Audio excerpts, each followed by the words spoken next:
Hello students, last lecture में हमने सीखा कि how to find the determinant of 2/2 order and 3/3 order minus and cofactors.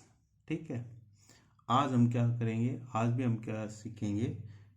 Determinant से related ही क्या properties of determinants, properties of determinants. ठीक है, और प्रॉपर्टीज ऑफ डिटर्मिनेंट्स के अंदर क्या है हमारे पास कि एग्जाम के अंदर, बोर्ड एग्जाम के अंदर एक क्वेश्चन 100% आता ही आता है, 4 मार्क्स या 6 मार्क्स।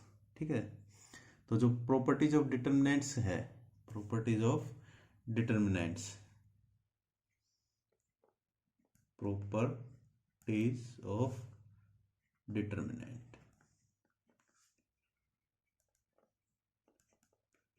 प्रॉपर्टीज ऑफ डिटर्मिनेंट्स के अंदर क्या है हमारे पास? फर्स्ट प्रॉपर्टी है कि the value of determinant unchanged if row and column are interchanged. It means the value of determinant unchanged if row or column interchanged। ठीक है, इसका मतलब क्या हो गया कि अगर हम किसी डिटरमिनेंट के अंदर रो और कॉलम को चेंज कर देते हैं आपस के अंदर, तो उसकी जो वैल्यू ऑफ डिटरमिनेंट क्या होती है, वो अनचेंज्ड होती है, यानी जो पहले थी वही क्या आएगी बाद में। ठीक है, सेकंड प्रॉपर्टी क्या है? सेकंड प्रॉपर्टी है कि अगर हम इफ एनी टू रो और column are interchanged, if two row और column interchange, then the sign of determinant change,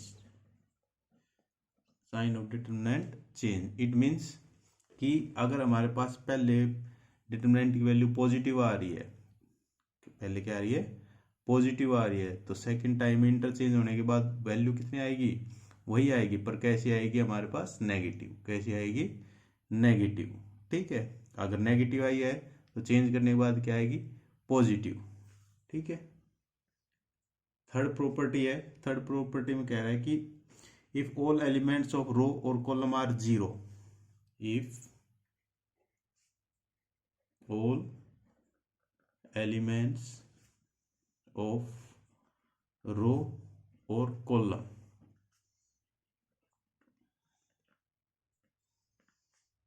are zero, then value of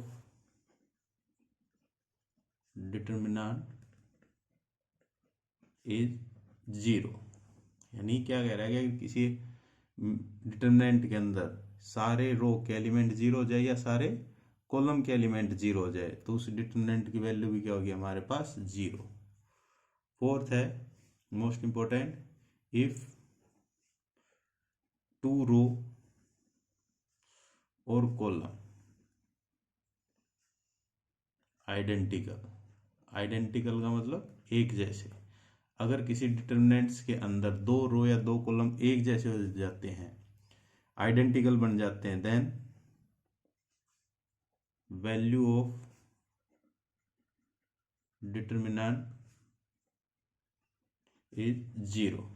तो उस डिटरमिनेंट की वैल्यू कितनी होगी हमारे पास? जीरो। ठीक है, पांचवी प्रॉपर्टी है मेरे पास कि if each element of row or column, if each element of row or column are multiplied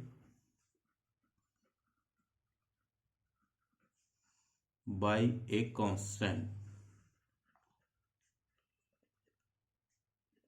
then the value of determinant also multiplied by that constant। ठीक है, इसका मतलब क्या हो गया कि अगर हम डिटरमिनेंट के अंदर किसी भी रो या किसी भी कॉलम को, ठीक है, जिसके सारे एलिमेंट मल्टीप्लाई कर देते हैं किसी भी कांस्टेंट से, तो जो वैल्यू थी हमारे पास डिटरमिनेंट की वो भी क्या हो जाएगी, उसी कांस्टेंट से मल्टीप्लाई। ठीक है, नेक्स्ट है मेरे पास 6, इफ इन ए रो और column elements of determinant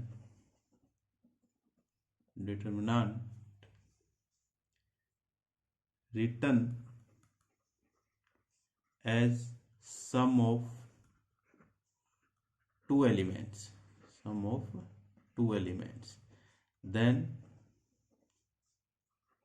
determinant can be written as sum of two determinants।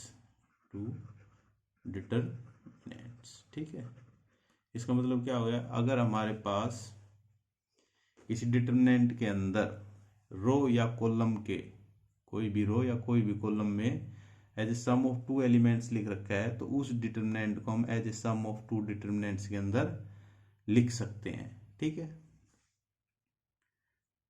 तो ये थी हमारे पास कुछ प्रॉपर्टीज ऑफ डिटरमिनेंट्स की। तो मोस्ट इंपॉर्टेंट एक्सरसाइज 4 मार्क्स या आपके पास 6 मार्क्स का क्वेश्चन 100% बोर्ड के अंदर पुटअप होता ही होता है। ठीक है, तो अब इससे रिलेटेड हम कुछ क्वेश्चन करेंगे। Exercise 4.2, exercise 4.2।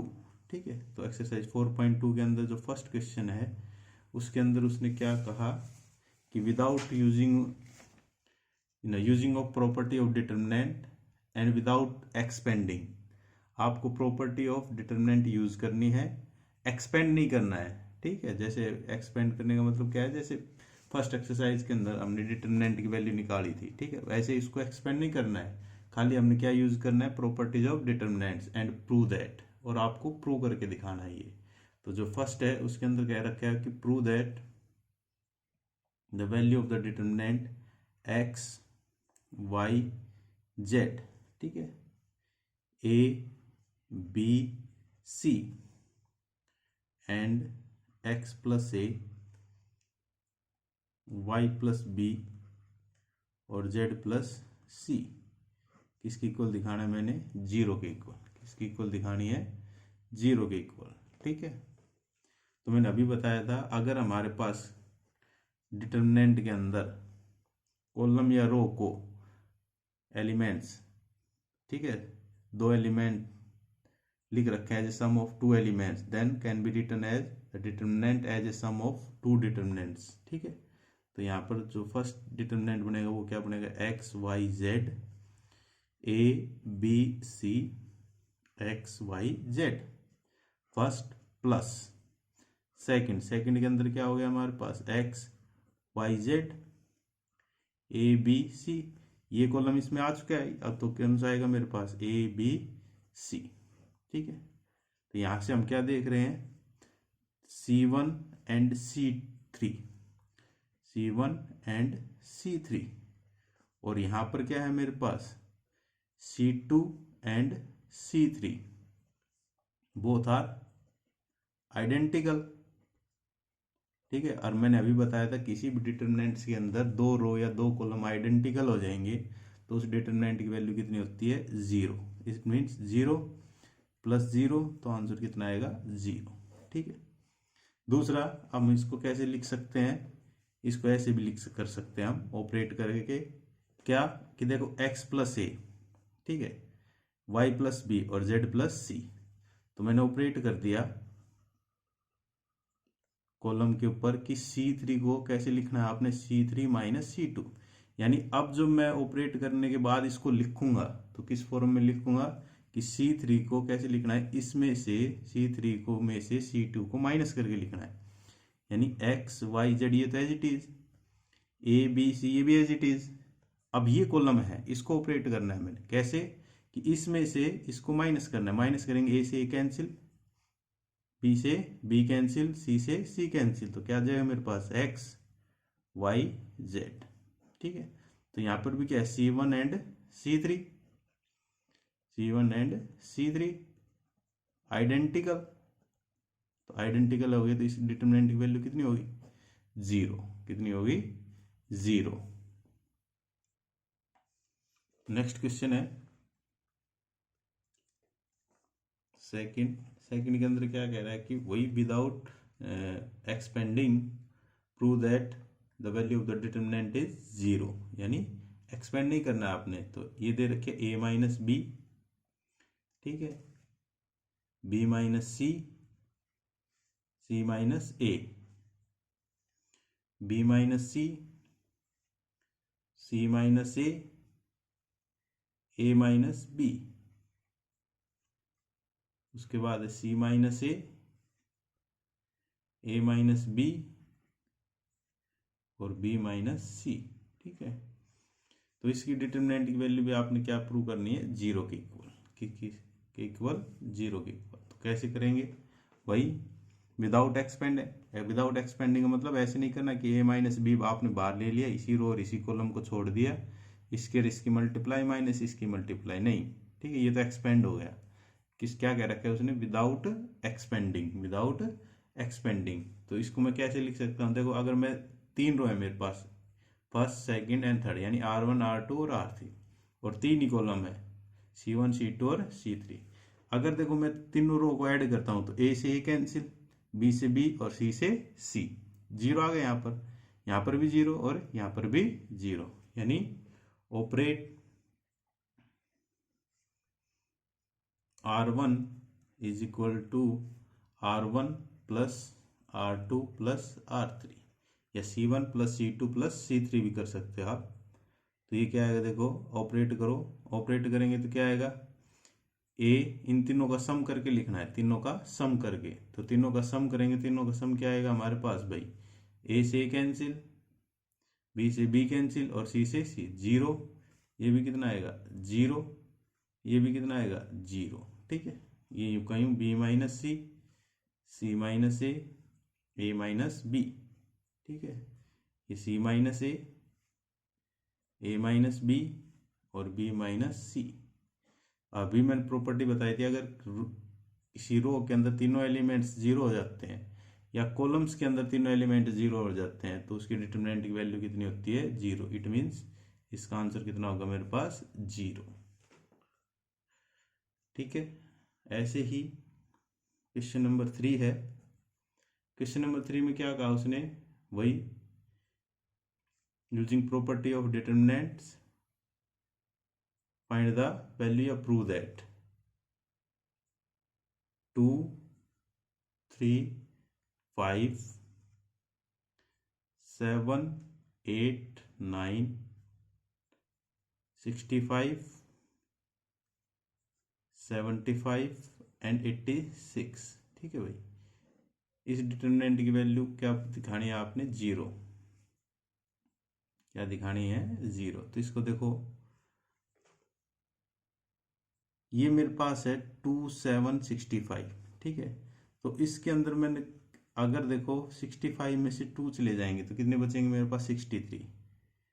75 में से 3 चले जाएंगे 72, और 86 में से 5 चले जाएंगे 81। ठीक है, तो इसको कैसे लिख सकता हूँ मैं, 63 को 9 इंटू 7, 72 को 9 इंटू 8 और 81 को 9 इंटू 9।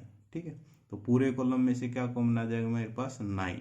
ठीक है, तो ऑपरेट, क्या ऑपरेट करेंगे हम,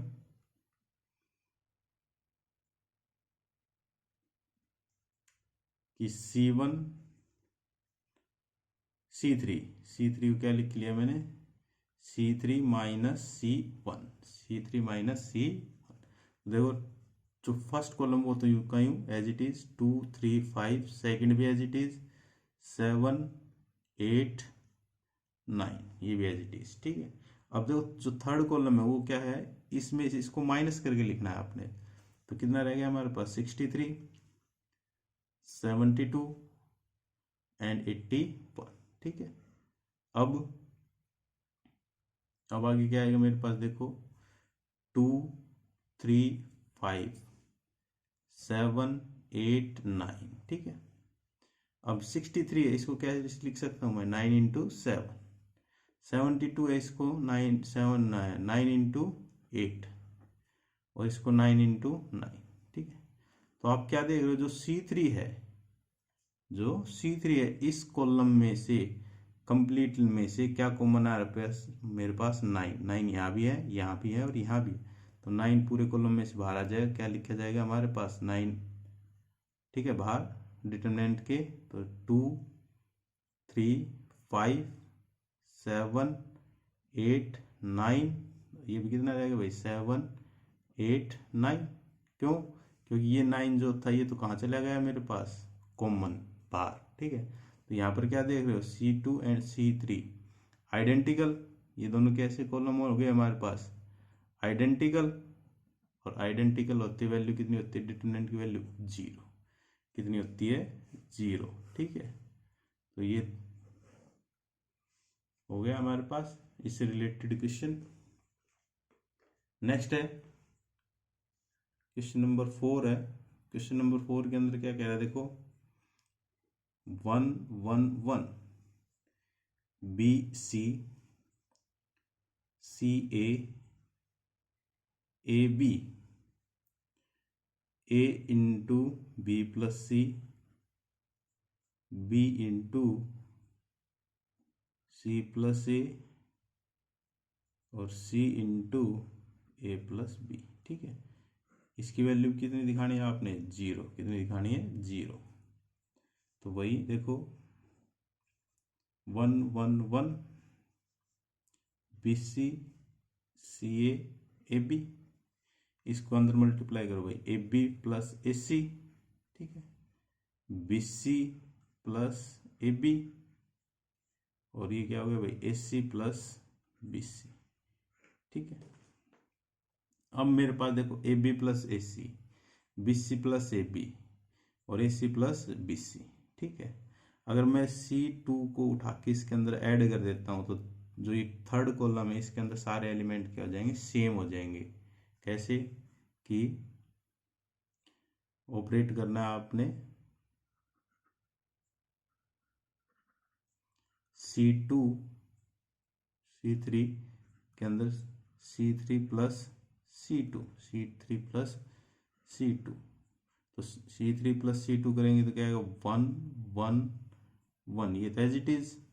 BC CA AB ये भी एज इट इज। अब इसके अंदर ऐड करेंगे, देखो AB plus AC plus BC, ये BC plus AB plus AC, ये AC plus BC plus AB। ठीक है, अब यहाँ पर देखो क्या देख रहे हो आप, यहाँ भी वही चीज़ है, यहाँ भी वही चीज़ है, और यहाँ भी क्या है, वही चीज़ है। तो ये तीनों थर्ड कॉलम के अंदर तीनों क्या हो गई, सेम हो गई। तो ये पूरा क्या आ जाएगा, डिटरमिनेंट के बाहर कॉमन, यानी AB plus BC plus AC। ठीक है, ये बाहर हो गया मल्टीप्लाई में 1 1 1 BC CA AB, और यहाँ भी कितना होगा 1 1 1, वही C1 एंड C3 आइडेंटिकल होते हैं, डिटरमिनेंट की वैल्यू कितनी होगी 0, कितनी होगी मेरे पास 0। ठीक है, नेक्स्ट है 5 B plus C plus A plus B। Q plus R plus P, P plus Q, ठीक है, Y plus Z, Z plus X और X plus Y is equal to prove करना है आपने 2 इंटू ये determinant A P X B Q Y C R Z, ठीक है। अब इसके अंदर क्या देखना है आपने, इसके अंदर सबसे आगे क्या दे रखा है, 2 दे रखा है, तो इसका मतलब क्या है, हम इसको ऐसे ऑपरेट करेंगे 2 हमारे पास क्या आ जाए, कॉमन आ जाए। कॉमन का मतलब क्या है, देखो रो 1 2 और 3 तीनों को ऐड करेंगे तो क्या आएगा, 2C 2B और 2A, ठीक है। ऐसे ही इसके अंदर बनेगा, ऐसे ही इसके अंदर, यानी ऑपरेट R1 को लिख लिया मैंने R1 plus R2 plus R3, तो R1 plus R2 plus R3 लिखेंगे तो क्या आएगा, 2B प्लस 2C, यानी 2 into A plus B plus C, ठीक है। यहाँ से क्या आएगा, 2 into P plus Q plus R, और यहाँ से क्या आएगा, 2 into X plus Y plus Z, ठीक है। अब यहाँ से बाकी तो यू क्यों, A plus C, R plus P, Z plus X और ए प्लस बी, ठीक है, पी प्लस क्यू और एक्स प्लस वाई। अब यहाँ से क्या कॉमन आ रहा है मेरे पास, नेक्स्ट स्टेप में 2, ठीक है, 2 कॉमन लेंगे तो क्या आ जाएगा हमारे पास, A plus B plus C, P plus Q plus R, X plus Y plus Z, ठीक है।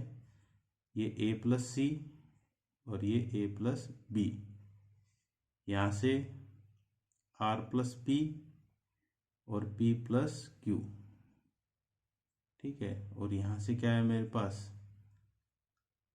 जेड प्लस एक्स और प्लस में और third element X plus Y, X plus Y, ठीक है।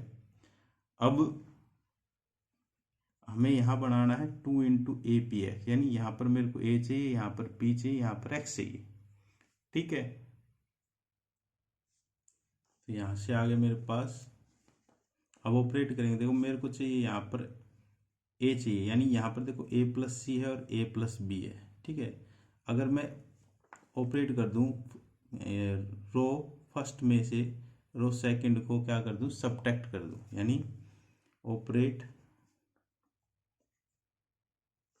R1 is equal to R1 minus R2, ठीक है, R1 minus R2, तो क्या आएगा मेरे पास 2, R1 में से R2 को सबट्रैक्ट करना है आपने, R1 में से R2 को सबट्रैक्ट करना है, यानी सबट्रैक्ट करेंगे तो A cancel and C cancel, कितना बच गया यहाँ पर भाई B, यहाँ पर क्या बचेगा, R एंड P कैंसिल, क्या बच गया Q, यहाँ पर क्या बचेगा भाई जेड एंड एक्स वाई, बाकी दोनों row as it is, A plus C, R plus P, Z plus X, ठीक है।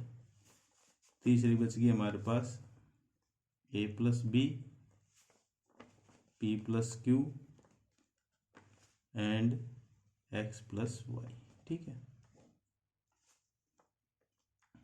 अगले स्टेप में क्या करेंगे हम, अगले स्टेप में करेंगे क्या कि बी और यहाँ पर जो थर्ड रो है उसके अंदर भी क्या है बी, ये क्या वो है ना, तो क्या आएगा मेरे पास, यहाँ से देखो इसको ऑपरेट करेंगे अब कि operate R3 is equal to R3 minus R1, तो R3 माइनस R1 करेंगे तो क्या आएगा, देखो बी क्यू वाई, ठीक है, A plus C, R plus P और जेड प्लस एक्स।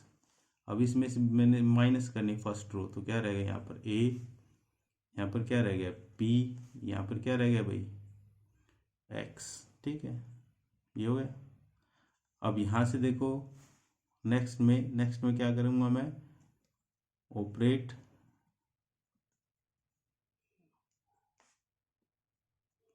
क्या ऑपरेट करना है मेरे को, R1 R2 को R2 माइनस R3, ठीक है। तो ये क्या बन जाएगा देखो, B Q Y, ये रह गया मेरे पास C, यहाँ पर रह गया R, और यहाँ पर क्या रहेगा भाई Z, और क्या ये गया यहाँ पर A P X, ठीक है। अब मेरे को यहाँ पर क्या था, 2 तो था ही हमारे पास, अब 2 इंटू ए पी एक्स चाहिए, ठीक है। तो इस रो को मैं यहाँ लेके आऊँगा, फिर यहाँ लेके आऊँगा, इंटरचेंज कर देंगे। तो इंटरचेंज करेंगे, यहाँ लेके आएंगे तो माइनस लगेगा, फिर इसको उठाऊंगा तो फिर क्या लगेगा, माइनस, और माइनस माइनस क्या हो जाएगा, प्लस, क्योंकि मैंने क्या बताया था, अगर रो या कॉलम, 2 रो या 2 कॉलम को आप इंटरचेंज करते हो तो आपके पास साइन क्या आता है, नेगेटिव, ठीक है। तो इस रो को मैंने क्या किया, 2 बार इंटरचेंज करना पड़ेगा, तो 2 बार इंटरचेंज करोगे तो क्या हो जाएगा, आपके पास नेगेटिव आएगा 2 बार, और नेगेटिव आएगा तो नेगेटिव नेगेटिव क्या हो जाएगा, पॉजिटिव, ठीक है। तो ये आ जाएगा मेरे पास 2, इंटरचेंज करने के बाद ए पी एक्स, ठीक है, A P X B Q Y and C R Z, ठीक है। यही प्रूव करना था हमें, CR जेड, ठीक है। तो ये था हमारे पास। तो इन क्वेश्चनों के अंदर क्या था कि विदाउट एक्सपेंडिंग, ठीक है, using property of determinant prove that the value of the determinant is 0, या यू भी लिखा आ सकता है prove that the determinants are vanishes. Vanishes का मतलब भी क्या होता है कि आंसर कितना आएगा हमारे पास, 0, खत्म होना, ठीक है। तो ये क्वेश्चन थे विदाउट एक्सपेंडिंग के। आगे है फैक्टर प्रूव करने हमें, पर उसमें हम क्या यूज कर सकते हैं, एक्सपेंड फॉर्म, ठीक है, एक्सपेंडिंग फॉर्म। तो वहां पर भी क्या करना है, हमने सीधे नहीं करना है, वहां पर भी क्या करना है हमने कि देखना है क्या फैक्टर चाहिए हमें, वो कॉमन निकालेंगे, उसके बाद क्या करेंगे, एक्सपेंड करेंगे। तो यहाँ हमारे जो क्वेश्चन थे 1 to 5 कंप्लीट हो गए हैं, ये आपको नोटबुक के अंदर सोल्व करने हैं।